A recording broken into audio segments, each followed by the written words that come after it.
या अच्छा, एक चीज आपने बड़ी बहुत ही अच्छे से एक्सप्लेन की है सारी चीजों को।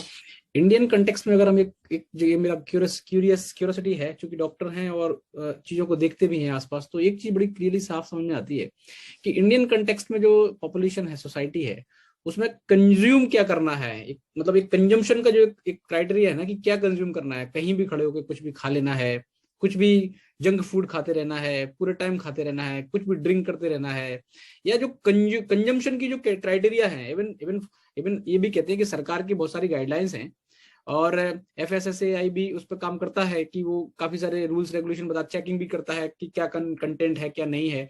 इवन जो ईटरीज वगैरह खोली जाती हैं उनके भी शायद कई जगह पर काफी ठीक रेगुलेशंस भी हैं। लेकिन फिर भी जो लोगों की तरफ से अगर हम देखें, दो साइड हैं, दो पक्ष हैं बेसिकली। एक तो है कि ये सर्विस प्रोवाइडर है जो बेच रहा है, तो वो तो हो सकता है इकोनॉमिकली सोचता है तो बेच रहा है वो। दूसरा ये कि जो लोग कंज्यूम कर रहे हैं, तो कंज्यूम करते हुए क्या इंडिया में ये इस पर एक बहुत ज्यादा काम होना चाहिए अवेयरनेस पे, कि लोगों को क्या कंज्यूम करना चाहिए क्या नहीं। हाई कैलोरी चीजें खा रहे हैं, खाते ही रहते हैं, दिन भर खाते रहते हैं, चलते नहीं हैं। और तो इसके बारे में थोड़ा बताइए कि खाने के बारे में लोग कितना जागरूक रहे कि हमें क्या खाना चाहिए, और दिन भर ही खाना चाहिए कि कभी उसका कोई सिस्टम रेगुलेशन होना चाहिए। इसके बारे में थोड़ा सा बताएं। लोग डॉक्टरों की बातों को सुनते हैं, एक्चुअली मैं बाकी सबकी बातों को इतना ध्यान से नहीं सुनते। तो हाँ जी, हाँ जी। एक्चुअली ये सिर्फ कैंसर की बात नहीं है हम्म कि जो हमारे क्रोनिक डिजीजेस या लाइफस्टाइल डिसऑर्डर्स जो अभी काफी ज्यादा नंबर में हैं, हम्म कैंसर को हटा के भी बाकी बहुत सारे बीमारी है जो हमारे लाइफस्टाइल या खाने की हैबिट से बनते हैं, दे आर रिलेटेड। हम्म मैं एक उदाहरण देता हूं कि फॉर एग्जांपल जो फास्ट फूड का जो अभी एक क्या बोलते हैं, ट्रेंड चल रहा काफी है। चलता है, ट्रेंड जो चल ट्रेंड रहा चल है, रहा है। इनफैक्ट काफी हार्मफुल है। हम्म जो अब जो एम्प्टी कैलोरीज जो हम कंज्यूम कर जाते हैं, बिल्कुल। जो आपने बर्गर खा लिया हम्म या पिज्जा खा लिया, कुछ भी, चलो दे आर वेरी टेस्टी, हम्म हमें वो सिर्फ हमारे जीभ तक ही वो मजे देता है। हम्म बट इनफैक्ट अगर आप देखेंगे, those are having very very very high calories, है ना। तो बिल्कुल। वो जाके एक्चुअली आपका बॉडी वेट में प्रॉब्लम आता है बाद में। हम्म एंड जो ओबेसिटी है, hmm obesity is again a very very valid cause of cancer. Hmm जो ब्रेस्ट कैंसर है, जो हम्म ब्रेस्ट कैंसर इंटरनेशनली जो हाईएस्ट किलर है, hmm that is breast cancer. Hmm cancers में भी अगर सबसे ज्यादा किसी एक कैंसर से मरते हैं लोग हम्म इंटरनेशनली, वो ब्रेस्ट कैंसर है। हम्म तो जो ब्रेस्ट कैंसर है, it is directly related with obesity. Hmm अगर हमारा सेडेंट्री लाइफस्टाइल है और हम बिना कैलोरीज का ध्यान रखे हम फास्ट फूड कल्चर पे अपने आप को जस्ट अनचेक्ड हम बहते जा रहे हैं, तो हम्म अल्टीमेटली हमारा बॉडी वेट कंट्रोल नहीं होएगा, आगे जाके हमारे BMI आउट ऑफ कंट्रोल चली जाएगी। तो बिल्कुल। डायरेक्टली इनडायरेक्टली वो कैंसर कोज करता है। नॉट ओनली कैंसर, हम्म बहुत सारे आपका क्रोनिक डिजीजेस, हम्म आपके कार्डियोवास्कुलर प्रॉब्लम्स, है ना, किडनी की प्रॉब्लम्स, हार्ट का प्रॉब्लम, बहुत सारे प्रॉब्लम है जी। जिन पे ये सारे इफेक्ट करते हैं। ट्रू। तो बिल्कुल डाइट का तो ख्याल रखना ही रख। जो आपने कहा फास्ट फूड वाला, आपको जहां जितना हो सके अवॉइड करिए। सबसे बेस्ट आपके लिए होता है जो बिल्कुल सिंपल सा जो फूड होते हैं। हम्म फ्रूट्स आप खा सकते हैं, है ना, दाल चावल आप खा सकते हैं, जिन जो काफी घरेलू चीज, जो काफी इजीली अवेलेबल अनप्रोसेस्ड जो लोग होते हैं, जिसमें हम्म अच्छे खासे फाइबर्स होते हैं, एग्जैक्टली। है ना। एक बर्गर में कितना ही फाइबर हो जाएगा, उससे अच्छा आप चावल खा लीजिए, एग्जैक्टली। एक रोटी खा लीजिए। हम्म जितना आप सिंप्लीफाई करेंगे लाइफ को, आप जितना सिंप्लीफाई करेंगे डाइट के हिसाब से, एटलीस्ट कैंसर के लिए उतना आप सेफ हो। और जी। एक चीज इसमें मैं ऐड करता हूं, hmm we Indians are really lucky कि हम जाने अनजाने में हमारे डाइट में बहुत सारा कैंसर फाइटिंग एजेंट्स होते जी। हैं। एलोपैथिक तो नहीं है, लेकिन मैं अपना एक्सपीरियंस शेयर करूंगा। अब किसी किसी भी अब इंडियन किचन में चले जाइए, जी जी। You will see an number of spices, है ना, एग्जैक्टली। हल्दी वगैरह वगैरह, बहुत सारे स्पाइसेस होते हैं। एग्जैक्टली। जो बाहर के, जो वेस्टर्न कंट्रीज के हैं, they don't use that much spice, hmm है ना। ट्रू। प्रोहेबली, कोई प्रूफ तो नहीं है, but probably hmm is because हम इतने सारे स्पाइसेस यूज करते हैं, hmm they are somehow cancer protective. तो ये एक ब्लेसिंग है for all of us Indians जी जी कि जाने अनजाने में हम इतना कैंसर प्रोटेक्टिव, कैंसर प्रिवेंटिव चीज हमारे डाइट में हम खा जाते हैं। तो वो जरूर किसी न किसी लेवल पे हम, हमारी पॉपुलेशन मतलब इंडियन पॉपुलेशन को प्रोटेक्ट तो करता ही है। जी जी जी डॉक्टर नवीन आतंग ले कॉल करो कई मीटिंग दे ले आतंग ले कॉल करो। हाँ हाँ सॉरी हाँ देयर वाज अ फोन। जी अब श्रोताओं के कुछ क्वेश्चंस ले लेते हैं। कई लोगों बिल्कुल के बिल्कुल जैसा है क्वेश्चंस हैं। Raj, please put your question.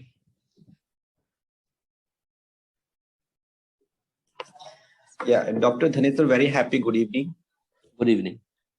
and thank you for your the precious time that you are giving us. My most question is welcome, that most welcome. my question is that when we just look in the society in any like the mass dinner system, like in wedding party and all, so we actually find that the food which is being served on the disposals. So are these disposals like the cause to cancer?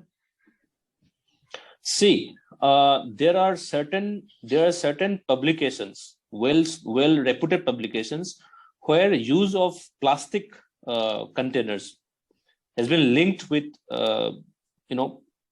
the chance to cause cancer. कम से कम कोई भी plastic चीज पे अगर गर्म चीज डालकर आप खा रहे हैं, मैं एक एग्जांपल और देता हूं। मान लीजिए अपने अब पानी का बोतल है, अब कहीं बाहर जा रहे हो, अपने कार के अंदर छोड़ दिया और धूप में कार है, इवन दैट में बी हार्मफुल। प्लास्टिक कंपोनेंट्स, अगर आप जितना प्लास्टिक यूज करेंगे खाना रखने के लिए कंटेनर्स है ना, वो कुछ ना कुछ पार्टिकल उसमें जाएगा ही जाएगा। इन द लॉन्ग टर्म वो बॉडी में एक्यूमुलेट होकर कैंसर कोज कर सकता है, ये बिलीफ तो है। बिल्कुल आपका क्या बोलते हैं, एकदम प्रूवन डाटा या इतना नंबर्स में कैंसर होता है प्लास्टिक से, वो डाटा तो मेरे पास नहीं है। लेकिन yes, once inside the body they can cause cancer, हमको अवॉइड करनी चाहिए। लेकिन जो डिस्पोजेबल नॉन प्लास्टिक वाले जो हैं, उसका ऐसा कोई रिसर्च अभी तक तो I have not came across any of those researches which studies the effect of non-plastic disposables. Okay. एक चीज और इसमें जोड़ दूं डॉक्टर धनेश्वर, मैं इस क्वेश्चन में जोड़ देता हूँ एक चीज। बेसिकली अगर हम इंडियन सोसाइटी को देखें तो हम काफी सारी जो इस तरह की जब बहुत कम्युनिटी गैदरिंग होती है और जब फूड सर्विंग होती है उसमें, तो हम बायोडिग्रेडेबल चीजों का इस्तेमाल करते हैं। जैसे आप साउथ इंडिया में देख केले के पत्ते का यूज करते हैं, उसका तला बनाते थे बेसिकली। अब ये ट्रेंड ग्रेजुअली बदल रहा है कि लोग प्लास्टिक पे आ गए। प्लास्टिक एक तो नॉन बायोडिग्रेडेबल है, वैसे ही बहुत प्रॉब्लम लैंड को और अर्थ में भी टॉक्सिन्स जाते ही हैं, क्योंकि वो प्रोसेस्ड होता है, उसमें बहुत सारी प्रोसेस होती है। तो जैसा कि आप कह रहे हैं कि इवन कई सारे जर्नल पब्लिश हुए हैं और इस पर तो ग्लोबली भी ये बातें चल रही है कि प्लास्टिक को कम यूज। बिल्कुल बिल्कुल बिल्कुल। राज, डॉक्टर धनेश्वर, मेरा सेकंड क्वेश्चन ये है कि मेरा एक फ्रेंड है, तो उनको स्किन कैंसर की प्रॉब्लम है और मेरे ख्याल से सेकंड स्टेज पर ही just came to know about that cancer. तो उनकी पूरी बॉडी में ब्लैक स्पॉट्स है। Now he is under like cure. तो इसका क्या रीजन हो सकता है कि कैसे वो स्किन कैंसर, उनकी पूरी बॉडी में ब्लैक स्पॉट्स आ चुका है और तो उन्होंने लाइक एलोपैथिक इलाज भी उनका चल रहा है, कुछ हर्बल भी, वो पतंजलि वहां गए, पतंजलि से भी उनका कुछ ट्रीटमेंट चल रहा है। रेगुलर बेस पर वो एलोवेरा भी लेते हैं, नीम की पत्तियां भी खाते हैं, बहुत सारे काढ़े भी लेते हैं। तो इसका क्या रीजन हो सकता है और क्या ये सही है अभी? मैं आपको थोड़ा I am not sure that you can see, I will try to show you. मैं आपको चलो हिंदी में कोशिश करता हूँ। My Hindi is not very good but I enjoy speaking Hindi. I enjoy speaking Hindi. You can use either language, no problem. Okay. See, जो आपका friend है, जो आपके जानकार है जिनको ये स्किन प्रॉब्लम है, if I am not wrong, there is melanoma. उस बीमारी का जो काले काले धब्बे की बात कर रहे हो उसको मेलानोमा कहते हैं। And I am very sorry to say that melanoma is one of the bad kind of cancers. One of the bad kind. If he or she has melanoma, अभी के लिए let's take it as melanoma. अगर वो melanoma है तो there is bad kind of cancer. I am saying so because cancers भी, सारे cancer एक जैसा बिहेव नहीं करता है। Some cancers are very responsive to the treatment given. Some cancers are unfortunately not that responsive. तो मेलानोमा उन cancer के टाइप्स में आता है जहां पे आपका अगर काफी अर्ली स्टेज में रिकॉग्नाइज हो गया, मान लीजिए 2 सेंटीमीटर है, 3 सेंटीमीटर है, ज्यादा गया नहीं है, एक जगह पे है, 2 जगह पे है, then at that stage you can expect a good outcome. लेकिन वंस मेलानोमा अगर फैल जाता है तो उसको कंट्रोल करना काफी मुश्किल होता है. जाहिर सी बात है, कहां से अब निकालेंगे जब पूरे शरीर में फैलेगा. You can not just cut off all the things there are involve. तो वो थोड़ा मुश्किल वाला एरिया होता है. हाँ, जहां तक आप कॉजेस की बात कर रहे हो, मेलानोमा का जो सबसे कॉमन ये चीज है, एक जेनेटिक अनस्टेबिलिटी होती है ना. आपका देखो, जो ह्यूमन जेनोम है ना, जेनेटिक्स तो सबको पता ही है. We are born with a certain set of genetics, है ना. सारे ह्यूमन में काफी कॉमन होता है, but each individual has some difference in their genetics. हम सबके अपने अपने यूनिक जेनेटिक्स है, ठीक है. All of us are not equally blessed with good genetics. There is a fact we need to accept. Exactly.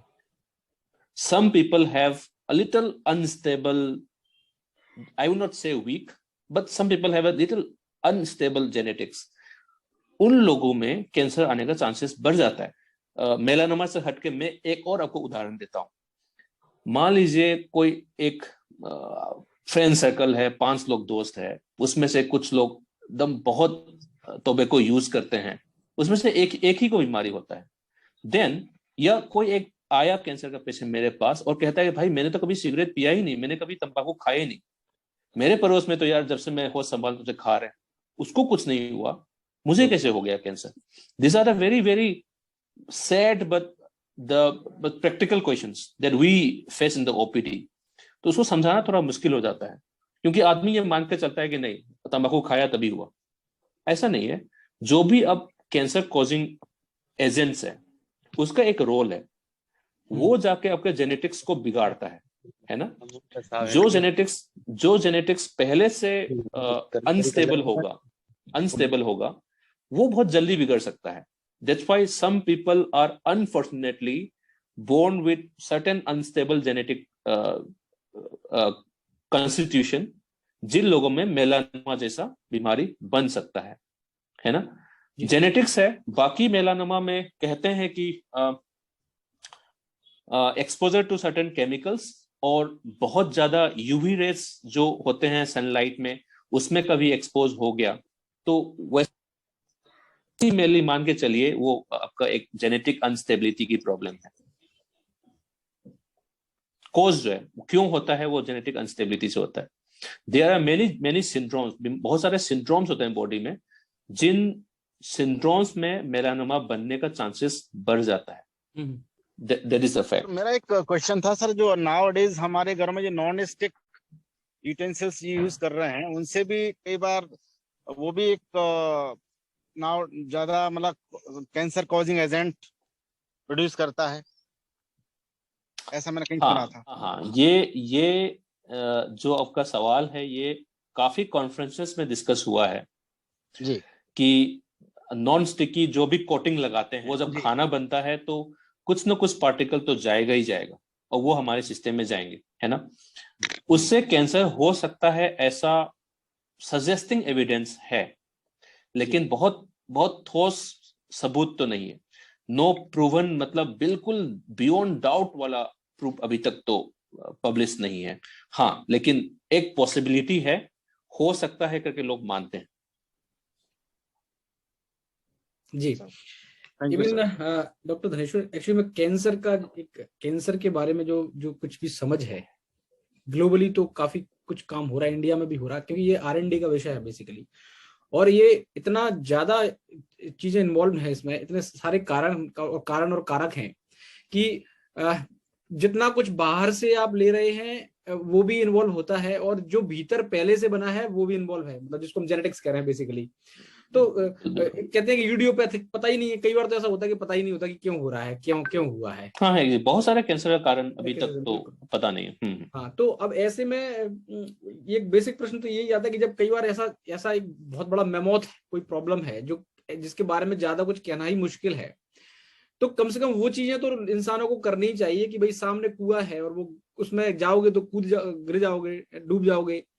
तो कम से कम जो प्रिवेंटिव मेजर्स हैं व्यक्तिगत स्तर पर, लाइफ स्टाइल के बारे में जैसा कि आपने कहा है, या जैसे कि आपने सर्वाइकल कैंसर के बारे में कहा कि बच्चियों को इम्यूनाइजेशन के प्रति एक सजगता होना चाहिए, सरकारों की तरफ से भी काम हो, और हम जैसे जो स्वास्थ्य संगठन चला रहे हैं, एनजीओ चला रहे हैं, ऐसे कुछ लोग हों जो डॉक्टरों के साथ मिलकर अवेयरनेस भी फैलाए लोगों में कि इनकी क्यों जरूरत है। बेसिकली इस देश में अवेयरनेस की ज्यादा आवश्यकता है, ट्रीटमेंट से कहीं अधिक इस देश को अवेयरनेस चाहिए। सत्यता तो बिल्कुल यही है। बिल्कुल बिल्कुल बिल्कुल। तो